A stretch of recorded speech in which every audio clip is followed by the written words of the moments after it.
Raman ji, super ego ਦਾ ਬਹੁਤ ਰੌਲਾ ਜਿਹੜਾ ਇਸ ਟਾਈਮ ਪਿਆ ਹੋਇਆ ਆ। ਸੋ ਇੱਕ ਤਾਂ ਪਹਿਲਾਂ ਸਮਝਾਇਆ ਵੀ ਮਸਲਾ ਕੀ ਹੈਗਾ ਸੁਪਰ ਈਗੋ ਵਾਲਾ। ਨਾ ਹੀ ਬੜਾ ਪਹਿਲਾਂ ਇੱਕ ਜਿਹਾ ਕੰਪਨੀ ਦਾ ਅਜੀਬ ਜਿਹਾ ਆ ਵੀ ਈਗੋ ਤੋਂ ਪਹਿਲਾਂ ਹੀ ਨਹੀਂ ਮਾਹਰ ਤੇ ਸੁਪਰ ਹੋ ਜੇ ਨਾਲ ਤਾਂ ਫਿਰ ਉਹ ਕੰਮ ਹੋਰ ਖਰਾਬ ਹੁੰਦਾ। ਸੋ 60 ਮਿੰਟਸ ਵਾਲਿਆਂ ਨੇ ਚੰਗਾ ਇਸ ਦਾ ਪਰਦਾਫਾਸ਼ ਕੀਤਾ। ਸੋ ਟਰੱਕਿੰਗ ਇੰਡਸਟਰੀ ਦੇ ਵਿੱਚ ਇਸ਼ੂ ਤੇ ਮੈਨੂੰ ਲੱਗਦਾ ਪੁਰਾਣਾ ਹੀ ਜਿਹੜਾ ਚੱਲ ਰਿਹਾ, ਪਰ ਹੁਣ ਇਹ ਕਾਫੀ ਫੋਰ ਫਰੰਟ ਦੇ ਉੱਤੇ ਸਾਹਮਣੇ ਆ ਗਿਆ। ਬਿਲਕੁਲ ਰਾਜਕਰਨ, ਇਹ ਜਿਹੜਾ ਇਸ਼ੂ ਹੈਗਾ ਆ, ਇਹ ਜੇ ਤੁਸੀਂ ਇਹ ਵੀਡੀਓ ਸੁਣਦੇ ਆ ਜਾਂ ਦੇਖਦੇ ਆ, ਜਿਹੜਾ ਵੀ ਬੰਦਾ ਟਰੱਕਿੰਗ ਦੇ ਵਿੱਚ ਆ ਉਹ ਇਹ ਵੀਡੀਓ ਸੁਣਦਾ ਆ, ਦੇਖਦਾ ਆ ਜਦੋਂ ਵੀਡੀਓ, ਤੇ ਉਹਨੂੰ ਐਵੇਂ ਲੱਗਦਾ ਕਿ ਜਦੋਂ ਪੰਜਾਬੀ ਟਰੱਕਿੰਗ ਇੰਡਸਟਰੀ ਦੀ ਗੱਲ ਹੋ ਰਹੀ ਆ। ਹੈਗੀ ਸਰਬੀਅਨ ਕੰਪਨੀ ਹੈਗੀ ਆ, ਸਰਬੀਆ ਤੋਂ ਹੈਗੀ ਆ, ਜਿਨ੍ਹਾਂ ਦੀ ਇਹ ਸਾਰੀ ਕਹਾਣੀ ਆ। ਤੁਸੀਂ ਇਹ ਗੱਲ ਲੈ ਲਓ ਕਿ ਇਹ ਆਲਮੋਸਟ ਡਿਟੋ ਕਾਪੀ ਹੈਗੀ ਆ ਜਦੋਂ ਕਿ ਆਪਾਂ ਆਪਣੀ ਕਮਿਊਨਿਟੀ ਦੇ ਵਿੱਚ ਜਿਹੜਾ ਇਹ ਕੰਮ ਚੱਲਦਾ ਆ ਰਿਹਾ ਸੀਗਾ ਬੜੀ ਦੇਰ ਤੋਂ, ਕਿ ਆਪਾਂ ਵੀ ਬੜੀ ਚਿਰ ਤੋਂ ਗੱਲ ਕਰਦੇ ਸੀਗੇ ਕਿ ਕੰਪਨੀ ਜਦੋਂ ਆਡਿਟ ਦੇ ਨੇੜੇ ਜਾਂਦੀ ਆ, ਜਦੋਂ ਉਹਦੇ ਤੇ ਕਾਫੀ ਸਾਰੀ ਜਿਹੜੀਆਂ ਵਾਇਲੇਸ਼ਨਸ ਆ ਸਟੈਕ ਅਪ ਹੋ ਜਾਂਦੀਆਂ ਆ, ਸਕੋਰ ਥੱਲੇ ਚ ਰਹਿੰਦਾ, ਤੇ ਆਪਾਂ ਵੀ ਕੀ ਕਰਦੇ ਵੀ ਕੰਪਨੀ ਬੰਦ ਕਰਕੇ ਨਵੀਂ ਖੋਲ ਦਿੰਦੇ ਆ। ਸੋ ਜਿਹੜਾ ਇਹ ਸਿਸਟਮ ਆਪਣੀ ਕਮਿਊਨਿਟੀ ਦੇ ਵਿੱਚ ਚੱਲ ਰਿਹਾ ਸੀਗਾ, ਇਹ ਜਿੱਦਾਂ ਕਹਿ ਲਓ ਵੀ ਉਹ ਸਿਸਟਮ ਨੂੰ 100 ਟਾਈਮਸ ਬਿਗਰ ਕਰਤਾ। ਸੋ ਉਹਦੇ ਵਿੱਚ ਉਹਨਾਂ ਨੇ ਕੀ ਕੀਤਾ ਸੀਗਾ ਕਿ ਸਿਸਟਮ ਜਿਹੜਾ ਸੀਗਾ ਉਹ ਇੱਕ ਕੰਪਨੀ ਨੇ ਹਜ਼ਾਰਾਂ ਟ੍ਰੇਲਰ ਜਿਹੜੇ ਆ ਉਹ ਖਰੀਦ ਕੇ, ਤੇ ਸੁਪਰ ਈਗੋ ਜਿਹੜੀ ਕੰਪਨੀ ਹੈਗੀ ਆ ਉਹਨੇ ਉਹ ਟ੍ਰੇਲਰ ਲੀਜ਼ ਟੂ ਕਰਤੇ ਕੰਪਨੀਜ਼ ਨੂੰ, ਜਿਹੜੀਆਂ ਕਿ 10 ਟਰੱਕ ਤੋਂ ਲੈ ਕੇ 20 ਟਰੱਕ, 100 ਟਰੱਕ, 50 ਟਰੱਕ ਵਿੱਚੇ ਵਿੱਚ ਹੀ ਉਹਨਾਂ ਦੇ 2000 ਦੇ ਕਰੀਬ ਜਿਹੜੇ ਟ੍ਰੇਲਰ ਸੀਗੇ ਉਹ ਚੱਲ ਰਹੇ ਸੀ। ਤੇ ਉਹਨਾਂ ਦੀਆਂ ਜਿਹੜੇ ਟ੍ਰੇਲਰ ਉਹ ਪੁੱਲ ਕਰਦੇ ਸੀ ਜਿਹੜੀਆਂ ਕੰਪਨੀਆਂ, ਉਹ ਕੰਪਨੀਆਂ ਆਪਸ ਦੇ ਵਿੱਚ ਹੀ ਇੱਕ ਨੈਟਵਰਕ ਸੀਗਾ ਸਾਰਾ। ਸੋ ਜੇ 2000 ਟ੍ਰੇਲਰ ਸੀਗੇ ਤੇ 2000 ਆਪਾਂ ਟਰੱਕ ਕਹਿ ਲਈਏ, ਸੋ 2000 ਟਰੱਕ ਜਿਹੜੇ ਸੀਗੇ ਉਹ ਵਿੱਚੇ ਹੀ 100, 50, 10, 20, 30 ਟਰੱਕ ਵਾਲੀਆਂ ਕੰਪਨੀਆਂ ਨੂੰ ਲੀਜ਼ ਕੀਤੇ ਗਏ ਸੀ। ਸੋ ਉਹ ਵਿੱਚੇ ਵਿੱਚ ਹੀ ਕੰਪਨੀਆਂ ਚੇਂਜ ਹੁੰਦੀਆਂ ਰਹਿੰਦੀਆਂ ਸੀ, ਇੱਧਰਲੇ ਟਰੱਕ ਤੋਂ ਸਟਿੱਕਰ ਲਾ ਕੇ ਇੱਧਰਲੇ ਤੇ ਇੱਧਰਲੇ ਤੇ ਇੱਧਰਲੇ ਤੇ, ਕੰਪਨੀਆਂ ਵਿੱਚ ਹੀ ਉਹ ਸਾਰਾ ਕੁਝ ਕਰਦੇ ਰਹਿੰਦੇ ਸੀਗੇ। ਇੱਕ ਤਾਂ ਇਹ ਉਹਨਾਂ ਦਾ ਕਾਈਂਡ ਆਫ ਲਾਈਕ ਪੂਰਾ ਨੈਕਸਸ ਚੱਲ ਰਿਹਾ ਸੀਗਾ। ਦੂਸਰਾ ਉਹਨਾਂ ਦਾ ਸੀਗਾ ਕਿ ਜਿੱਥੇ ਉਹਨਾਂ ਨੇ ਮੇਰੇ ਖਿਆਲ ਦੇ ਵਿੱਚ ਜਿੱਥੇ ਪ੍ਰੋਬਲਮ ਜ਼ਿਆਦਾ ਸ਼ੁਰੂ ਹੋ ਗਈ, ਉਹ ਜਿੱਥੇ ਕਿ ਅਮਰੀਕਨ ਜਿਹੜੇ ਡਰਾਈਵਰਸ ਹੈਗੇ ਆ ਉਹਨਾਂ ਨੂੰ ਲੀਜ਼ ਟੂ ਓਨ ਟਰੱਕ ਤੇ ਟ੍ਰੇਲਰ ਜਿਹੜੇ ਦੇਣੇ ਸ਼ੁਰੂ ਕਰਤੇ। ਸੋ ਲੀਜ਼ ਟੂ ਓਨ 22 ਦੇ ਵਿੱਚ 2022 ਦੇ ਵਿੱਚ ਜਿਹੜਾ ਲਾਸੂਟ ਉਹਨਾਂ ਤੇ ਹੋਇਆ ਸੀਗਾ ਕਿ ਜਿਹਦੇ ਵਿੱਚ ਉਹਨਾਂ ਨੇ ਜਿਸ ਤਰ੍ਹਾਂ ਕਿ ਹੁਣ 60 ਮਿੰਟ 'ਚ ਦਿਖਾਇਆ ਗਿਆ, ਔਰ ਆਪਾਂ ਵੀ ਇਹ ਗੱਲ ਪਹਿਲਾਂ ਬੜੇ ਦੇਰ ਤੋਂ ਕਰਦੇ ਆ ਰਹੇ ਆ, ਜਦੋਂ ਆਪਾਂ ਆਪਣੀ LA ਪੋਰਟ ਦੀ ਗੱਲ ਕੀਤੀ ਸੀ, ਜਿੱਥੋਂ AB5 ਸ਼ੁਰੂ ਹੋਇਆ ਸੀਗਾ, ਉਹਦਾ ਝਗੜਾ ਸ਼ੁਰੂ ਹੋਇਆ ਸੀਗਾ, ਨੈਗੇਟਿਵ ਪੇ ਚੈੱਕ ਬਣਨ ਲੱਗ ਗਏ ਸੀਗੇ, ਨੈਗੇਟਿਵ ਪੇ ਚੈੱਕ ਬਣਨ ਲੱਗ ਗਏ ਸੀ। ਉਹ ਸੇਮ ਸਿਨੈਰੀਓ, ਸੇਮ ਸਿਚੁਏਸ਼ਨ ਜਿਹੜੀ ਆ ਉਹ ਸੁਪਰ ਈਗੋ ਵਾਲੀ ਕੰਪਨੀ ਦੇ ਵਿੱਚ ਵੀ ਸ਼ੁਰੂ ਹੋਈ ਸੀਗੀ, ਤੇ ਉਹਦੇ ਤੇ ਕਰਕੇ ਇਹਦਾ ਲਾਸੂਟ ਹੋਇਆ ਸੀ। ਹੁਣ ਉਹ ਲਾਸੂਟ ਜਿਹੜਾ ਹੈ ਉਹ ਕਲਾਸ ਐਕਸ਼ਨ ਲਾਸੂਟ 'ਚ ਚੇਂਜ ਹੋ ਗਿਆ। ਸੋ ਇਸ ਕਰਕੇ ਇਹ ਕੰਪਨੀ ਜਿਹੜੀ ਆ 8 ਮਹੀਨੇ ਦੀ ਇਨਵੈਸਟੀਗੇਸ਼ਨ ਜਿਹੜੀ ਸਾਹਮਣੇ ਆਈ ਆ, ਤੇ ਇਹ ਕਹਿ ਲਓ ਵੀ ਇੱਕ ਹਿਸਾਬ ਦਾ ਆਪਣੀ ਇੰਡਸਟਰੀ ਦੇ ਵਿੱਚ ਜੇ ਅਸੀਂ ਕੰਪੈਰੀਟਿਵਲੀ ਆਪਣੀ ਇੰਡਸਟਰੀ ਵੱਲ ਦੇਖੀਏ, ਤੇ ਇਵੇਂ ਲੱਗਦਾ ਕਿ ਜਿੱਦਾਂ ਸਾਨੂੰ ਸ਼ੀਸ਼ਾ ਦਿਖਾਇਆ ਗਿਆ ਕਿ ਇਹ ਚੀਜ਼ ਜਿਹੜੀ ਆ ਸਾਡੇ ਕਹਿ ਲਓ ਥੋੜੀ ਜਿਹੀ ਛੋਟੇ ਲੈਵਲ ਤੇ ਹੋ ਰਹੀ ਆ, ਪਰ ਉੱਥੇ ਉਹਨਾਂ ਨੇ ਬੜੇ ਵੱਡੇ ਲੈਵਲ ਤੇ ਕਰਤੀ ਸੀਗੀ। ਤੇ ਆਬਵੀਅਸਲੀ ਇਹਦੇ ਵਿੱਚ ਜਿਹੜਾ ਜੋ ਵੀ ਜਿਹੜੇ ਮਤਲਬ ਕਿ ਕੰਮ ਕੀਤੇ ਜਾਂਦੇ ਸੀ, ਚਾਹੇ ਉਹ ELD ਨਾਲ ਛੇੜਖਾਨੀ ਕੀਤੀ ਜਾਂਦੀ ਸੀ, ਚਾਹੇ ਉਹ ਪੇ ਚੈੱਕ ਦੇ ਨਾਲ, ਚਾਹੇ ਉਹ ਉੱਥੇ ਜਦੋਂ ਉਹ ਕਹਿੰਦੇ ਆ ਕਿ ਜਿਹੜੀ ਰੇਟ ਕਨਫਰਮੇਸ਼ਨ ਆਉਂਦੀ ਸੀ ਉੱਤੇ $5000 ਹੁੰਦਾ ਸੀਗਾ, ਤੇ ਕੰਪਨੀ ਉਹਨੂੰ ਅੱਗੇ 4100 ਦਿਖਾ ਕੇ ਫਿਰ 4100 ਚੋਂ ਫਿਰ 23% ਲੈ ਲੈਂਦੀ ਸੀਗੀ, 22%। ਸੋ ਏਦਾਂ ਜਿਹੜਾ ਇਹ ਚੀਜ਼ ਆ, ਇਹ ਚੀਜ਼ ਜਿਹੜੀ ਆ ਸਾਹਮਣੇ ਆਈ ਆ ਉੱਭਰ ਕੇ। ਹੁਣ ਇਹ ਚੀਜ਼ ਆਪਾਂ ਸਾਰੇ ਜਾਣਦੇ ਆ ਕਿ ਆਪਾਂ ਬੜੇ ਸਮੇਂ ਤੋਂ ਇਹ ਚੀਜ਼ ਆਪਣੀ ਕਮਿਊਨਿਟੀ ਦੇ ਵਿੱਚ ਦੇਖਦੇ ਆ ਰਹੇ ਆ, ਚੱਲਦੀ ਆ ਰਹੀ ਆ, ਔਰ ਮੇਰੇ ਖਿਆਲ ਦੇ ਵਿੱਚ ਹੁਣ ਇਹ ਟਾਈਮ ਆ ਚੁੱਕਾ ਹੈ ਜਿਹਦੇ ਵਿੱਚ ਕਿ ਇਹ ਚੀਜ਼ ਜਿਹੜੀ ਆ ਇਹਦੇ ਪਿੱਛੇ ਜਿਹੜੀ ਗਵਰਨਮੈਂਟ ਆ ਹੁਣ ਬਹੁਤ ਜ਼ੋਰ ਸ਼ੋਰ ਦੇ ਨਾਲ ਜਿਹੜੀ ਆ ਉਹ ਪੈ ਜਾਏਗੀ, ਕਿਉਂਕਿ ਇਹ ਜਿਹੜੀ ਇਹ ਛੋਟੀ ਗੱਲ ਨਹੀਂ ਹੈਗੀ। ਖਾਸ ਕਰਕੇ ਨਹੀਂ 60 ਮਿੰਟਸ ਤੇ ਜਿਹੜੀ ਚੀਜ਼ ਆ ਜਾਂਦੀ ਆ ਉਹਦਾ ਤੇ ਫਿਰ ਇਦਾਂ ਹੁੰਦਾ ਵੀ ਜਿੱਦਾਂ ਤੁਸੀਂ ਆਪਾਂ ਗੱਲ ਹੀ ਕਰ ਰਹੇ ਆ ਵੀ ਇਹ ਨੇਸ਼ਨ ਵਾਈਡ ਮਸਲਾ ਜਿਹੜਾ ਉਹ ਸਾਹਮਣੇ ਆ ਗਿਆ, ਫੋਰ ਫਰੰਟ ਤੇ ਆ ਗਿਆ, ਲਾਈਮ ਲਾਈਟ ਦੇ ਵਿੱਚ ਆ ਗਿਆ। ਸੋ ਮੈਂ ਉਹਦੇ ਵਿੱਚ ਸੌਰੀ ਰਮਨ ਜੀ, ਮੈਂ ਇੱਕ ਗੱਲ ਕਰਕੇ ਫਿਰ ਤੁਸੀਂ ਜ਼ਰੂਰ ਕੰਟੀਨਿਊ ਕਰਿਓ। ਵੀ ਮੈਂ ਉਹਦੇ ਵਿੱਚ ਸੁਣ ਰਿਹਾ ਸੀਗਾ ਵੀ ਡਰਾਈਵਰਾਂ ਨੂੰ ਜਿੱਦਾਂ ਉਹ ਧੱਕੇ ਦੇ ਨਾਲ ਵੀ ਹਾਂ ਵੀ ਹੁਣ ਕਰਤੀ ਤੁਹਾਡੀ ELD ਸੈੱਟ, ਚਲਾਓ, ਖਿੱਚ ਕੇ ਲਾਓ ਲੋਡ, ਜਿਹੜਾ ਅਕਸਰ ਆਪਣੀ ਕਮਿਊਨਿਟੀ ਦੇ ਵਿੱਚ ਵਰਤਿਆ ਜਾਂਦਾ ਆ। ਇਹ ਸ਼ਬਦ ਵੀ ਚਲੋ ਜੀ ਇੱਦਾਂ ਜਿਹੜਾ ਉਹ ਕਰ ਦਿਓ। ਪਰ ਇੰਨੇ ਵੱਡੇ ਪੱਧਰ ਦੇ ਉੱਤੇ 1700 ਕਹਿੰਦੇ ਇਹਨਾਂ ਦੇ ਰਜਿਸਟਰਡ ਸੀਗੇ ਤੇ 17,000 ਤੋਂ ਵੱਧ ਟਰੱਕ ਜਿਹੜੇ ਇਹਨਾਂ ਦੇ ਚੱਲ ਰਹੇ ਸੀਗੇ। ਡਬਲ ਟ੍ਰਿਪਲ ਵਿਨਿੰਗ ਇਸ ਹਿਸਾਬ ਦੇ ਨਾਲ ਹੋ ਰਹੀ ਸੀ। ਵਿਨ ਨੰਬਰ ਸਕ੍ਰੈਚ ਕਰਕੇ ਉਹ ਸੇਮ ਵਿਨ ਨੰਬਰ ਦੂਜਿਆਂ ਦੇ ਚੇਸੀਆਂ ਦੇ ਉੱਤੇ ਜਿਹੜਾ ਉਹ ਲਾਇਆ ਜਾ ਰਿਹਾ ਸੀਗਾ। ਇੰਸ਼ੋਰੈਂਸ ਇੱਕ ਦੀ ਦੇਣੀ ਆ ਤੇ 3-3 ਟਰੱਕ ਜਿਹੜੇ ਉਹਨਾਂ ਦੇ ਇੱਕੋ ਹਿਸਾਬ ਦੇ ਨਾਲ ਉਹ ਇੰਸ਼ੋਰਡ ਸੀਗੇ। ਕਹਿੰਦੇ ਵੀ ਉਨੀ ਦੇਰ ਤੱਕ ਤਾਂ ਠੀਕ ਸੀਗੇ, ਜੇ ਕਿਤੇ ਦੋਨਾਂ ਦਾ ਇਕੱਠਾ ਐਕਸੀਡੈਂਟ ਹੋ ਗਿਆ ਸਿਆਪਾ ਉਦੋਂ ਹੀ ਪੈਣਾ ਸੀਗਾ।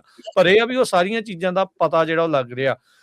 ਰਮਨ ਜੀ, ਇੱਥੋਂ ਇਹ ਪਤਾ ਲੱਗਦਾ ਵੀ ਫਿਰ ਟਰੱਕਿੰਗ ਇੰਡਸਟਰੀ ਦੇ ਵਿੱਚ ਆਪਾਂ ਨੂੰ ਚਲੋ ਆਪਾਂ ਆਪਣੀ ਕਮਿਊਨਿਟੀ ਦੇ ਨਾਲ ਜੁੜੇ ਆ, ਪਰ ਓਵਰਆਲ ਟਰੱਕਿੰਗ ਦੇ ਵਿੱਚ ਇਹ ਜਿਹੜਾ ਸਕੈਮ, ਇਹ ਫਰਾਡ, ਧਾਂਦਲੀ ਵੀ ਇੰਨਾ ਅੱਖਾਂ 'ਚ ਘੱਟਾ ਪਾਉਣਾ, ਇਹ ਇੰਨੇ ਵੱਡੇ ਪੱਧਰ ਦੇ ਉੱਤੇ ਚੱਲ ਰਿਹਾ ਹੈਗਾ।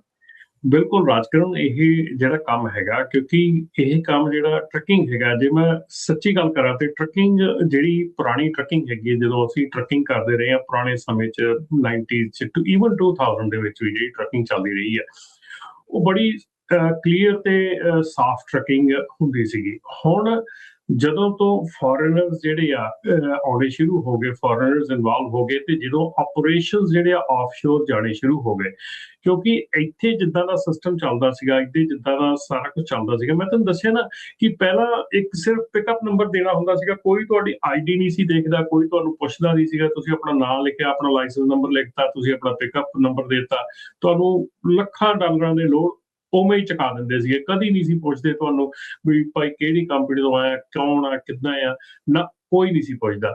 ਔਰ ਇਹ ਜਿਹੜੀਆਂ ਕਹਿ ਲਓ ਲੂਪ ਹੋਲ, ਆਪਾਂ ਹੁਣ ਇਹਨੂੰ ਲੂਪ ਹੋਲ ਮੰਨਦੇ ਆ ਕਿ ਇਹ ਜਿਹੜੀਆਂ ਚੀਜ਼ਾਂ ਆ, ਜਦੋਂ ਇਹ ਆਫਸ਼ੋਰ ਪਤਾ ਲੱਗੀਆਂ, ਇਹ ਜਦੋਂ ਬਾਹਰਲੀਆਂ ਕੰਟਰੀਜ਼ ਦੇ ਲੋਕੀ ਇੱਥੇ ਆਏ, ਉਹਨਾਂ ਨੂੰ ਪਤਾ ਲੱਗੀਆਂ, ਤੇ ਉਹ ਇੱਕ ਹਿਸਾਬ ਦਾ ਉਹਨਾਂ ਦੇ ਲਈ ਪੂਰਾ ਖੁੱਲਾ ਮੌਕਾ ਬਣ ਗਿਆ।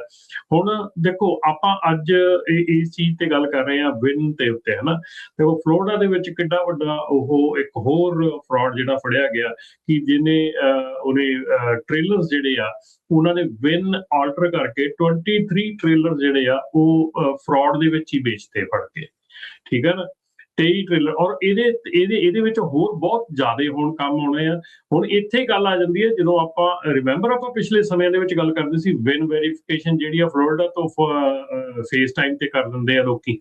ਇਹ ਜਿਹੜੀਆਂ ਚੀਜ਼ਾਂ ਆ ਨਾ, ਦੇਖੋ, ਇਹ ਪਾਰਟ ਆਫ ਸਕੈਮ ਹੈਗਾ, ਪਾਰਟ ਆਫ ਜਦੋਂ ਤੁਸੀਂ ਵਿਨ ਵੈਰੀਫਿਕੇਸ਼ਨ ਜਿਹੜੀ ਆ, ਜਦੋਂ DMV ਨੇ, ਗਵਰਨਮੈਂਟ ਨੇ ਇਹ ਕੀਤਾ ਹੈ ਕਿ ਵਿਨ ਵੈਰੀਫਿਕੇਸ਼ਨ ਦਾ ਮੀਨ ਹੈ ਕਿ ਜਿਹੜਾ ਵਿਨ ਵੈਰੀਫਾਈ ਕਰ ਰਿਹਾ ਉਹ ਪਰਸਨਲੀ ਪ੍ਰੈਜ਼ੈਂਟ ਹੋਣਾ ਚਾਹੀਦਾ ਟਰੱਕ ਦੇ ਕੋਲ। ਕਈ ਉਹਨਾਂ ਨੂੰ ਚੀਜ਼ਾਂ ਜਿਹੜੀਆਂ, ਮੈਂ ਵਿਨ ਵੈਰੀਫਾਇਰ ਨਹੀਂ ਗਾ, ਪਰ ਜਿਹੜੇ ਵਿਨ ਵੈਰੀਫਾਇਰ ਹੈਗੇ ਉਹਨਾਂ ਨਾਲ ਗੱਲ ਹੁੰਦੀ, ਉਹ ਕਹਿੰਦੇ ਕਈ ਚੀਜ਼ਾਂ ਸਾਨੂੰ ਦੇਖਣੀਆਂ ਪੈਂਦੀਆਂ ਟਰੱਕ ਦੇ ਵਿੱਚ, ਜਿਹੜੀਆਂ ਕਿ ਪਰਸਨਲੀ ਤੁਹਾਡੇ ਉੱਥੇ ਹੋਣ ਤੇ ਹੀ ਦੇਖੀਆਂ ਜਾ ਸਕਦੀਆਂ। ਤੁਸੀਂ ਰਿਮੋਟਲੀ ਵਿਨ ਵੈਰੀਫਿਕੇਸ਼ਨ ਨਹੀਂ ਕਰ ਸਕਦੇ ਹੈਗੇ। ਤੁਹਾਨੂੰ ਕੀ ਪਤਾ ਤੁਹਾਨੂੰ ਕੀ ਦਿਖਾਇਆ ਜਾ ਰਿਹਾ ਕਿ ਫੇਸ ਟਾਈਮ ਤੇ ਕਿਹੜਾ ਟਰੱਕ ਆ, ਕਿਹਦੀ ਬਾਡੀ ਆ, ਕਿਹਦਾ ਕੀ ਆ, ਹਨਾ। ਸੋ ਇਹ ਚੀਜ਼ਾਂ ਜਿਹੜੀਆਂ ਨਾ, ਇਹ ਚੀਜ਼ਾਂ ਲੌਂਗ ਚੱਲਦੀਆਂ ਆ ਰਹੀਆਂ ਆ। ਲੂਪ ਹੋਲਸ ਜਿਹੜੇ ਆ ਉਹ ਐਕਸਪੋਜ਼ ਹੋ ਗਏ ਸੀਗੇ ਬਹੁਤ ਜ਼ਿਆਦਾ ਫਰਾਡਸਟਰਸ ਨੂੰ, ਤੇ ਉਹ ਜਿਹੜੇ ਫਰਾਡਸਟਰ ਹੈਗੇ ਆ, ਇਹਦਾ ਬਹੁਤ ਕਹਿੰਦੇ ਆ ਵੀ ਮਤਲਬ ਵੱਡੇ ਲੈਵਲ ਦੇ ਉੱਤੇ ਜਿਹੜਾ ਇਹਦਾ ਫਾਇਦਾ ਚੁੱਕ ਰਹੇ ਸੀ। ਨਹੀਂ, ਇਹ ਸਿਚੁਏਸ਼ਨ ਫਿਰ ਇਹ ਚੰਗੀ ਗੱਲ ਨਹੀਂ ਹੈਗੀ, ਤੇ ਬਾਅਦ 'ਚ ਫਿਰ ਸਾਰਿਆਂ ਦੀ ਬਦਨਾਮੀ ਹੈ। ਸੋ ਟਰੱਕਿੰਗ ਇੰਡਸਟਰੀ ਇੱਦਾਂ ਦੇ ਮਸਲਿਆਂ ਨੂੰ ਹੁਣ ਖੁਦ ਸੁਲਝਾਉਣ ਦੇ ਲਈ ਕੀ ਕਰ ਰਹੀ ਆ? FMCSA, DOT, ਉਹ ਚਲੋ ਉਹਨਾਂ ਨੇ ਜੋ ਕਰਨਾ ਉਹ ਕਰਨਾ ਆ। ਕੀ ਟਰੱਕਿੰਗ ਇਸ ਚੀਜ਼ ਨੂੰ ਸਮਝਦੀ ਆ? ਇੰਡਸਟਰੀ ਦੇ ਤੌਰ ਦੇ ਉੱਤੇ ਮੈਂ ਪੁੱਛ ਰਿਹਾ ਵੀ ਹਾਂ, ਵੀ ਆਹ ਸਾਡੀਆਂ ਪ੍ਰੋਬਲਮਸ ਆ, ਇਹਨੂੰ ਠੀਕ ਕਰੀਏ, ਕਿ ਅੱਖਾਂ ਮੀਟ ਲੈਂਦੇ ਆ ਤੇ ਮੂੰਹ ਪਰੇ ਨੂੰ ਕਰ ਲੈਂਦੇ? ਨਹੀਂ ਰਾਜਕਰਨ, ਜਿਹੜੇ ਐਕਚੁਅਲੀ ਪ੍ਰੋ ਟਰੱਕਰਸ ਹੈਗੇ ਆ, ਜਿਹੜੇ ਪੁਰਾਣੇ ਟਰੱਕਰਸ ਹੈਗੇ ਆ, ਜਿਹੜੇ ਇੱਥੇ ਐਕਚੁਅਲ ਓਰੀਜਨਲ, ਚਾਹੇ ਓਰੀਜਨਲ ਟਰੱਕਰਸ ਦੀ ਜਦੋਂ ਮੈਂ ਗੱਲ ਕਰਦਾ ਨਾ, ਮੈਂ ਸਿਰਫ ਅਮਰੀਕਨ ਟਰੱਕਰਸ ਦੀ ਗੱਲ ਨਹੀਂ ਕਰ ਰਿਹਾ। ਉਹਦੇ ਵਿੱਚ ਸਾਡੇ ਇੰਡੀਅਨ, ਪੰਜਾਬੀ, ਹੋਰ ਕਮਿਊਨਿਟੀਜ਼ ਦੇ ਪੁਰਾਣੇ ਟਰੱਕਰਸ ਹੈਗੇ ਆ, ਜਿਹੜੇ ਕਿ ਪੁਰਾਣੇ ਸਮਿਆਂ ਤੋਂ ਟਰੱਕਿੰਗ ਕਰਦੇ ਆ ਰਹੇ, ਮੈਂ ਉਹਨਾਂ ਦੀ ਗੱਲ ਕਰ ਰਿਹਾ। ਸੋ ਨਾਟ ਓਨਲੀ ਆਪਾਂ ਗੱਲ ਕਰਦੇ ਕਿ ਅਮਰੀਕਨ ਟਰੱਕਰਸ ਜਾਂ ਗੋਰਿਆਂ ਦੀ ਗੱਲ ਕਰਦੇ, ਆਪਾਂ ਆਪਣੇ ਪੰਜਾਬੀ ਵੀ ਜਿਹੜੇ ਪੁਰਾਣੇ ਟਰੱਕਰਸ ਹੈਗੇ ਆ ਨਾ, ਸੀਰੀਅਸਲੀ ਜਦੋਂ ਉਹਨਾਂ ਨਾਲ ਬੈਠ ਕੇ ਗੱਲ ਕਰੀ ਦੀ ਆ, ਤਾਂ ਕਈ ਵਾਰੀ ਉਹ ਇੰਨੇ ਕੁ ਪਰੇਸ਼ਾਨ ਹੋ ਜਾਂਦੇ ਆ ਨਾ, ਉਹ ਕਹਿੰਦੇ ਯਾਰ ਅਸੀਂ ਸਾਰੀ ਉਮਰ ਲਾਤੀ, ਮਤਲਬ ਕਿ ਅਸੀਂ ਸਾਰੀ ਉਮਰ ਦੇ ਵਿੱਚ ਇੰਨਾ ਵਧੀਆ ਕੰਮ ਕੀਤਾ, ਇੰਨਾ ਵਧੀਆ ਇਸ ਇੰਡਸਟਰੀ ਨੇ ਸਾਨੂੰ ਦਿੱਤਾ, ਔਰ ਅਸੀਂ ਕਦੀ ਏਦਾਂ ਦੀ ਚੀਜ਼ ਦਿਮਾਗ ਦੇ ਵਿੱਚ ਸੋਚੀ ਨਹੀਂ ਸੀਗੀ। ਤੇ ਸਾਨੂੰ ਅੱਜ ਦੀ ਤਰੀਕ ਦੇ ਵਿੱਚ ਜਦੋਂ 800 900 1000 ਟਰੱਕ ਵਾਲੀ ਕੰਪਨੀ ਨੂੰ ਜਦੋਂ ਕੁਐਸਚਨ ਕੀਤਾ ਜਾਂਦਾ ਅੱਗੇ ਸ਼ਿਪਰ ਵੱਲੋਂ, ਜਿਹੜੇ ਕਿ ਲੰਮੇ ਸਮੇਂ ਤੋਂ ਕੰਮ ਕਰਦੇ ਆ ਰਹੇ ਆ, ਚਾਹੇ 400 ਟਰੱਕ ਹੈ 500 ਟਰੱਕ ਹੈ, ਜਦੋਂ ਉਹਨਾਂ ਨੂੰ ਕੁਐਸਚਨ ਕੀਤਾ ਜਾਂਦਾ ਕਿ ਸ਼ਿਪਰ ਵੱਲੋਂ ਨਾ ਇਸ ਚੀਜ਼ਾਂ ਦੇ ਉੱਤੇ, ਤੇ ਉਹ ਕਹਿੰਦੇ ਵੀ ਬੜੀ ਸਾਨੂੰ ਜਿਹੜੀ ਉਹ ਠੇਸ ਪਹੁੰਚਦੀ ਆ, ਕਿਉਂਕਿ ਅਸੀਂ ਕਦੀ ਇਹੋ ਜਿਹੇ ਕੰਮ ਨਹੀਂ ਕੀਤੇ, ਅਸੀਂ ਕਦੀ ਇਹੋ ਜਿਹੀ ਸੋਚ ਨਹੀਂ ਰੱਖੀ। ਪਰ ਲੇਕਿਨ ਅੱਜ ਦੀ ਤਰੀਕ ਦੇ ਵਿੱਚ ਜਿਹੜੇ ਪੁਰਾਣੇ ਟਰੱਕਰ ਹੈਗੇ ਆ, ਬਹੁਤ ਇਸ ਚੀਜ਼ ਦੇ ਵਿੱਚ ਮਤਲਬ ਕਿ ਫਿਕਰਮੰਦ ਆ ਕਿ ਜਿਹੜਾ ਆਉਣ ਵਾਲਾ ਟਾਈਮ ਹੈਗਾ, ਜੇ ਇਹਨੂੰ ਸਮੇਂ ਸਿਰ ਸਾਰੀ ਚੀਜ਼ ਨੂੰ ਠੀਕ ਨਾ ਕੀਤਾ ਗਿਆ, ਤੇ ਆਉਣ ਵਾਲਾ ਜਿਹੜਾ ਟਾਈਮ ਹੈਗਾ ਆ, ਉਹ ਸ਼ਾਇਦ ਇਹ ਇੰਡਸਟਰੀ ਦੇ ਵਿੱਚ ਰਹਿਣ ਵਾਲਾ ਨਹੀਂ ਰਹਿ ਜਾਣਾ। ਜੀ ਬਿਲਕੁਲ। ਸੋ ਸਰੋਤਿਓ, ਇਹ ਜਿਹੜੀ ਆਪਾਂ ਸਟੋਰੀ ਤੁਹਾਡੇ ਨਾਲ ਡਿਸਕਸ ਕੀਤੀ 60 ਮਿੰਟ ਤੇ ਆਈ ਆ, ਇਹ ਕੈਮਲੀਅਨ ਕੈਰੀਅਰਸ, ਇਹਦੇ ਬਾਰੇ ਆਪਾਂ ਬਹੁਤ ਲੰਮੇ ਸਮੇਂ ਤੋਂ ਗੱਲਬਾਤ ਕਰਦੇ ਆ ਰਹੇ ਹਾਂ ਵੀ ਇੱਕ ਕੰਪਨੀ ਬੰਦ ਕੀਤੀ, ਦੂਜੀ ਖੋਲ੍ਹ ਲਈ। ਸੋ ਇਸ ਕੰਪਨੀ ਦਾ 8 ਮਹੀਨੇ ਉਹਨਾਂ ਨੇ ਇਨਵੈਸਟੀਗੇਸ਼ਨ ਕੀਤੀ, ਕਾਫੀ ਵੱਡੀ ਕੰਪਨੀ ਸੀ। ਸੋ 60 ਮਿੰਟ ਦੇ ਉੱਤੇ ਸਟੋਰੀ ਰਨ ਕੀਤੀ। ਕੈਮਲੀਅਨ ਕੈਰੀਅਰਸ ਦਾ ਰਮਨ ਜੀ ਥੋੜਾ ਜਿਹਾ ਇੱਕ ਵਾਰੀ ਫੇਰ ਦੱਸ ਦਿਓ ਵੀ, ਤੇ ਇਹਦੇ ਤੇ ਨੱਥ ਪਾਉਣ ਦੇ ਲਈ ਹੋਰ ਕੀ ਇਸ ਟਾਈਮ ਜਿਹੜਾ ਨਾਲ ਜਿਹੜਾ ਉਹ ਚੱਲ ਰਿਹਾ ਹੈਗਾ। ਰਾਜਕਰਨ, ਕੈਮਲੀਅਨ ਕੈਰੀਅਰ ਜਿਹੜੇ ਆ, ਆਪਾਂ ਸਿੰਪਲ ਭਾਸ਼ਾ ਦੇ ਵਿੱਚ ਕਹੀਏ ਤੇ ਸਿਰਫ ਜਦੋਂ ਆਪਾਂ ਚੇਂਜ ਕਰ ਦੇਈਦਾ, ਲੇਬਲ ਚੇਂਜ ਕਰ ਦੇਈਦਾ ਕਿਸੇ, ਚਾਹੇ ਉਹਨੂੰ ਤੁਸੀਂ ਪੁਰਾਣੇ ਆਪਣੇ ਪੰਜਾਬੀ ਸਮੇਂ 'ਚ ਕਹਿੰਦੇ ਸੀਗੇ ਵੀ ਬੋਤਲ ਦਾ ਲੇਬਲ ਚੇਂਜ ਕਰਤਾ, ਪਰ ਵਿੱਚ ਇੰਗਰੀਡੀਐਂਟ ਸੇਮ ਹੀ ਆ। ਟਰੱਕਿੰਗ ਕੰਪਨੀ ਦਾ ਜਿਹੜਾ ਲੇਬਲ ਆ, ਉਹ ਉਹਦਾ ਨਾਂ ਚੇਂਜ ਕਰਤਾ, ਪਰ ਪਿੱਛੇ ਆਪਰੇਟ ਕਰਨ ਵਾਲਾ, ਉਹਦੀ ਮੈਂਟੈਲਿਟੀ, ਉਹਦਾ ਸਾਰਾ ਕੁਝ ਉਹੀ ਆ। ਸੋ ਜੇ ਕੋਈ ਜਿਹੜਾ ਆਪਰੇਟ ਕਰ ਰਿਹਾ, ਉਹਨੇ ਵਾਇਲੇਸ਼ਨ ਤੇ ਵਾਇਲੇਸ਼ਨ ਲਈਆਂ ਹੋਈਆਂ, ਉਹਦੀ ਇੱਕ ਮੈਂਟੈਲਿਟੀ ਆ ਕਿ ਮੈਂ ਵਾਇਲੇਸ਼ਨ ਦੀ ਕੇਅਰ ਨਹੀਂ, ਮੈਨੂੰ ਸੇਫਟੀ ਦੀ ਕੇਅਰ ਨਹੀਂ, ਮੈਨੂੰ ਕਿਸੇ ਚੀਜ਼ ਦੀ ਕੇਅਰ ਨਹੀਂ, ਠੀਕ ਹੈ ਨਾ। ਕਦੇ ਉਹਦੀ ਕੰਪਨੀ ਜਿਹੜੀ ਆ ਉਹ ਉਸ ਲੈਵਲ ਤੇ ਪਹੁੰਚੀ ਆ ਕਿ ਉਹ ਨਹੀਂ ਉਹਨੂੰ ਕੰਪਲਾਇੰਟ ਰੱਖ ਸਕਿਆ। ਸੋ ਉਹ ਬੰਦਾ ਜਿਹੜਾ ਇੱਕ ਕੰਪਨੀ ਨੂੰ ਕੰਪਲਾਇੰਟ ਨਹੀਂ ਰੱਖ ਸਕਦਾ, ਉਹ ਜਦੋਂ ਦੂਜੀ ਕੰਪਨੀ ਸ਼ੁਰੂ ਕਰਦਾ, ਉਹਨੂੰ ਵੀ ਉਸੇ ਮੈਂਟੈਲਿਟੀ ਨਾਲ ਚੱਲਦਾ ਆ। ਸੋ ਉਹ ਜਿਹੜੀ ਦੂਜੀ ਕੰਪਨੀ ਆ, ਉਹਨੂੰ ਕੈਮਲੀਅਨ ਕੈਰੀਅਰ ਕਹਿ ਦਿੰਦੇ ਆ ਕਿ ਜਿਹਦੇ ਕੈਰੀਅਰ ਦਾ ਸਾਰਾ ਕੁਝ ਸੇਮ ਹੀ ਆ, ਸਿਰਫ ਉਹਦੇ ਤੇ ਨਾਮ ਬਦਲੇ ਆ, ਸਿਰਫ ਚਿਹਰਾ ਬਦਲਿਆ ਹੈਗਾ, ਬਾਕੀ ਸਾਰਾ ਕੁਝ ਸੇਮ ਆ, ਮੈਂਟੈਲਿਟੀ ਸੇਮ ਆ।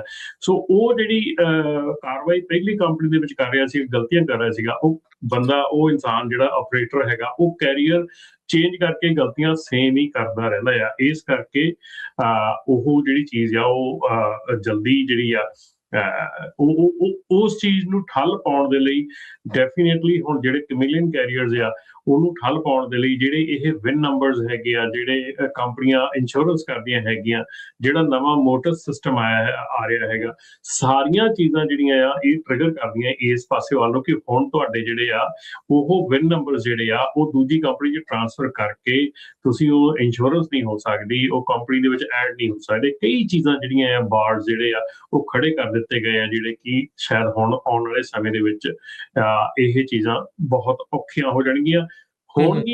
ਆਬਵੀਅਸਲੀ ਰਾਹ ਕੱਢਣ ਵਾਲੇ ਕੱਢ ਲੈਂਦੇ ਆ, ਲੱਭ ਲੈਂਦੇ ਆ, ਪਰ ਔਖੀਆਂ ਹੋਣਗੀਆਂ, ਯੈਸ, ਬਹੁਤ ਔਖੀਆਂ ਹੋਣਗੀਆਂ।